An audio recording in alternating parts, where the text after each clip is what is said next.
बिस्मिल्लाहिर्रहमानिर्रहीम, अस्सलाम वालेकुम। Welcome to science and science. दोस्तों, पहले हमने देखा सेलुलर ऑर्गेनाइजेशन में कि यूनिसेलुलर ऑर्गेनिज्म कैसे रहते हैं और कैसे बनते हैं, और कॉलोनियल ऑर्गेनाइजेशन में किस तरह से जानदार कॉलोनी बनाकर रहते हैं। अब देखेंगे मल्टीसेलुलर ऑर्गेनाइजेशन। दोस्तों, मल्टीसेलुलर ऑर्गेनिज्म, यहाँ भी हमारे पास नाम से वाज़ेह है, मल्टी मतलब काफ़ी सारे सेल्स पर मुश्तमिल ऑर्गेनाइजेशन तंजीम। ऐसे यूनिसेलर में था एक सेल पर, कॉलोनियल में हमें पता था कि कॉलोनी बनाकर रहना है। तो इसमें क्या होता है कि cells are organised in the form of tissues.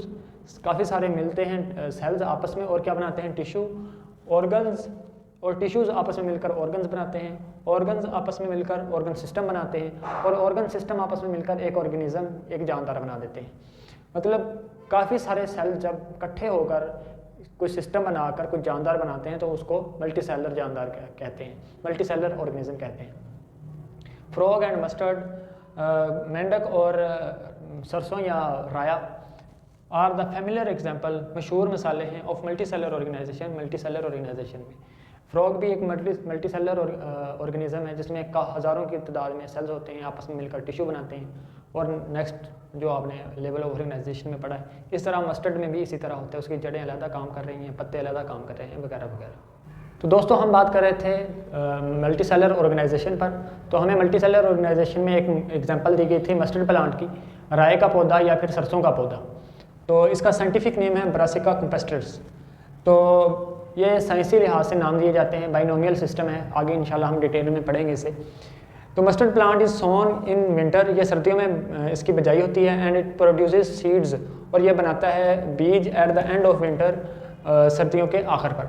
मतलब सर्दियों के शुरू में, अक्टूबर में इसकी अभी बिजाई हो रही है, तो सर्दियों के शुरू में इसकी बिजाई होती है और सर्दियों के आखिर में इसके बीज पक जाते हैं तो इसकी कटाई होना शुरू हो जाएगी। The plant body is used as vegetable, इसका जो पौधे के पत्ते वगैरह हैं वो हम सब्ज़ी के तौर पर इस्तेमाल करते हैं। जो हम साग कहते हैं, साग खाते हैं, तो इसी से हासिल होता है, राई के पौधे से या सरसों के पौधे से। And it's seeds for extracting oil, और इसके जो बीज हैं वो ऑयल, सरसों का ऑयल हमारे सर पे लगाते हैं अक्सर लोग, या फिर खाने के लिए भी लोग इस्तेमाल करते हैं, और बहुत से कामों में इस्तेमाल होता है सरसों का ऑयल। तो इसका हमने एग्जांपल देखनी है मल्टीसेलर ऑर्गेनाइजेशन के हवाले से। तो इसका हमें स्केच दिया हुआ है बुक पर।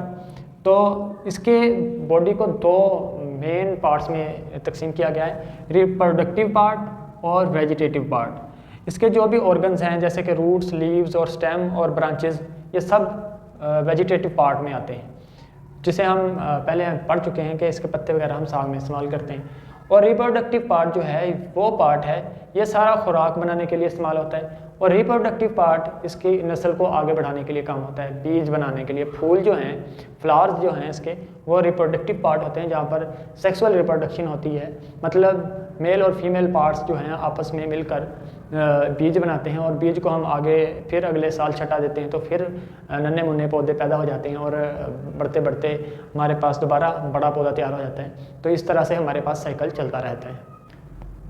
दोस्तों, मल्टीसेलर ऑर्गेनाइजेशन में पहले हमने पौधों में देखी एग्जांपल मस्टर्ड की, अब हम देखेंगे जानवरों में। जानवरों में मेंढक की एग्जांपल दी गई है, फ्रॉग, राना टिग्रिना इसका साइंटिफिक नाम है। शोज़ द मल्टीसेलर ऑर्गेनाइजेशन, ये भी जाहिर करता है multicellular organisation. The body is made up of organ systems and each organ system consist of related organ. इसमें कह रहा है कि सारे इसका जो बॉडी जिस्म है वो ऑर्गन सिस्टम से मिलकर बना है, और हर ऑर्गन सिस्टम में एक दूसरे के साथ रिलेटेड ऑर्गन्स मौजूद हैं। मतलब दिमाग का अगर हम सिस्टम देखें तो इसमें हमारे आँख का भी जाके सिस्टम रिलेट कर रहा है, एक दूसरे के साथ ताल्लुक़ बना रहा है। हम चीज़ों को देखकर समझने की कोशिश करते हैं, देखते हैं आँखों से हैं, समझते दिमाग से हैं।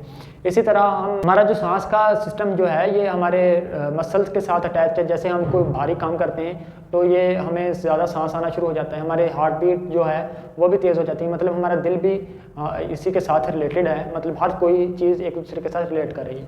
इस तरह मेंढक में, फ्रॉग में भी इसी तरह हर चीज़ एक दूसरे के साथ रिलेट कर रही होती है। जैसे ही कोई चीज़ एक वर्क करती है तो साथ दूसरी चीज़ भी वर्क में आ जाती है।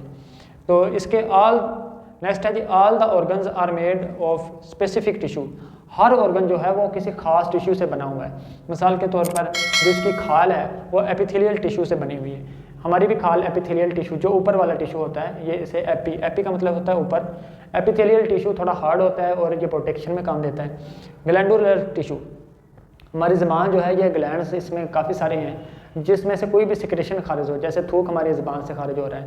हमारे जो खाल है हमारी, इसके नीचे भी ग्लैंडुलर टिश्यूज़ होते हैं जिसमें से हमें पसीना खारिज होता है। इसके बाद है मस्कुलर टिश्यू, पट्ठे, इसमें भी पट्ठे होते हैं जो इसको मूवमेंट में हरकत करने में मदद देते हैं। नर्वस टिश्यू, इसमें भी दिमाग होता है और सारा सिस्टम। अगर आप इसके पैर को टच करेंगे तो इसे समझ आ जाएगी कि मुझे छेड़ रहा है, तो वो वहाँ से फुदक कर आगे चला जाएगा। तो ये है सारा फ्रॉग का सिस्टम जो कि मल्टी सेलुलर ऑर्गेनाइजेशन की बेहतरीन मिसाल है। दोस्तों उम्मीद करता हूँ आपको वीडियो पसंद आई होगी। वीडियोज़ को लाइक करें, चैनल को सब्सक्राइब करें ताकि सर्च करते हुए आपको हमारी वीडियोज़ आसानी से मिल सकें। इसके अलावा अगर कोई भी आपका क्वेश्चन हो टॉपिक के रिलेटेड तो आप कमेंट सेक्शन में ज़रूर पूछा करें, आपको इंशाल्लाह उसका जवाब दिया जाएगा। बहुत शुक्रिया, अल्लाह हाफिज़।